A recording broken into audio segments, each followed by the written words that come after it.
Welcome back to Outsiders with your hosts, Rowan, Notorious, D-A-N, Dean, James, Tupac, Morrow.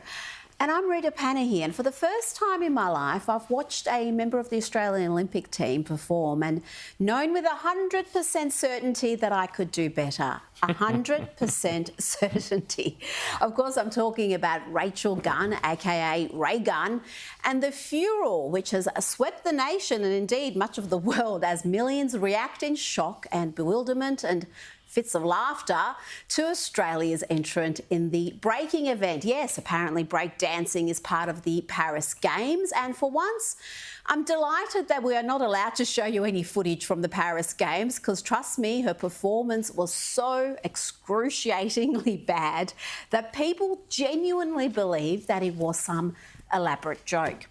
A sort of a big Chris Lilly-esque joke on the Games. But alas, it was all too real.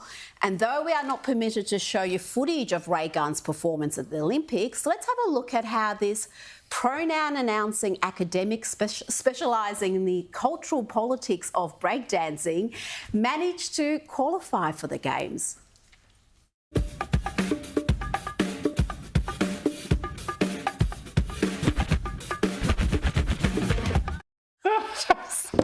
There are supremely talented athletes who train tirelessly, who have sublime skills, strength and speed, and most will never qualify for the Games. But here we are, it's 2024, the age of absurdity, where the Olympics include males with XY chromosomes in combat sports being celebrated and given medals for beating the bejesus out of women, and where we have breaking, which, to be fair, can be highly entertaining when done right. To do it right, you need enormous strength and skill, but sadly, that was lacking for Raygun. And the smartest thing to do after her disastrous performance at the Games would have been to pretend it was a joke. Join in the laughter, show the Aussie ability to have a laugh at yourself. But no, we have gone straight into full victim mode, and now we've been copping lectures even from the Australian Olympic Committees and emirs.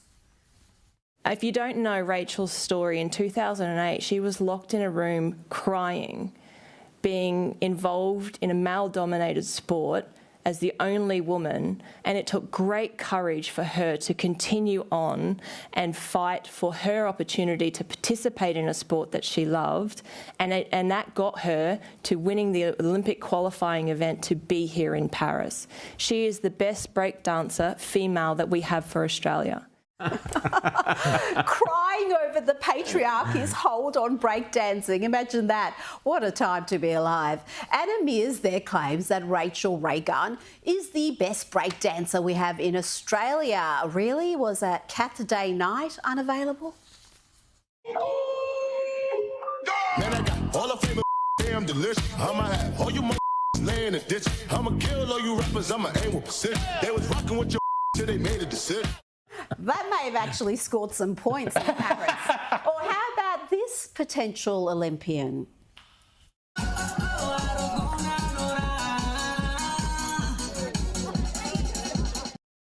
And let's not forget the dancer who put breaking on the map in this country, Chris Lilly's Jonah.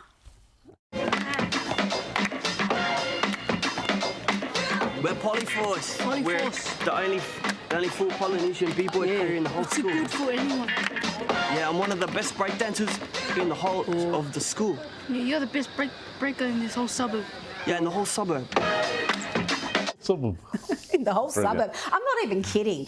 Some of Chris Lilly's moves there were more skillful than what we saw from Raygun, who I think would have benefited from some training from Elaine Bennis.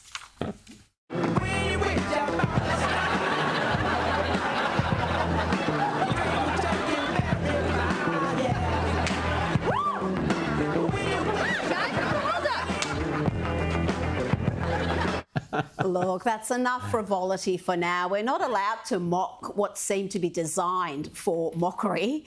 Not when we learn Raygun is a serious university lecturer whose academic work includes gems like this on the impact of breaking's inclusion in the Olympics on the Australian breaking scene and the dangers of settler colonial structures that rely upon radicalised and gendered hierarchies.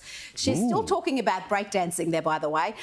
But, you know, the laugh's on us. Not only are taxpayers funding that sort of academic work, but she's scored a spot in the Olympic team, flights, accommodation in Paris. I mean, she's the one who should be laughing, really. But don't you dare mock her, because that makes you a misogynist. Let's hear from Anna Mears again. What we have had as women athletes has faced in terms of criticism, belittlement, judgment, criticism, and simple comments like they shouldn't be there. She shouldn't be there because she can't dance, Anna. This isn't a gender thing. And Raygun also got the painfully woke sports media jumping to her defence. One of the very first was Will Swanton, who decried the manner in which Raygun is being criticised, writing, "Leave me out of it. Good on her." Worth noting, though, that the same writer had no issues piling on Novak Djokovic, even as he was banned from the Australian Open, chucked in detention and even deported from the country. He wrote this. He wrote, Melburnians have been to hell and back. You cannot expect them to watch an unvaccinated Djokovic roll into town and greet him with no worries, mate. What's good for them is good for him. I think he's trying his luck by saying he probably won't come if he has to be vaccinated, testing the waters, seeing if he can get away with special treatment. In the coming weeks, he will accept the reality, vax up or vanish from the summer of tennis. Don't be too surprised if he relents. Well, yeah, that aged well, didn't it? Novak didn't bend his principles and he was welcomed back. And far from vanishing from tennis, he has gone on to win Grand Slam after Grand Slam. He's won gold. And you know what? I bet if he puts his mind to it, he could even excel at breakdancing.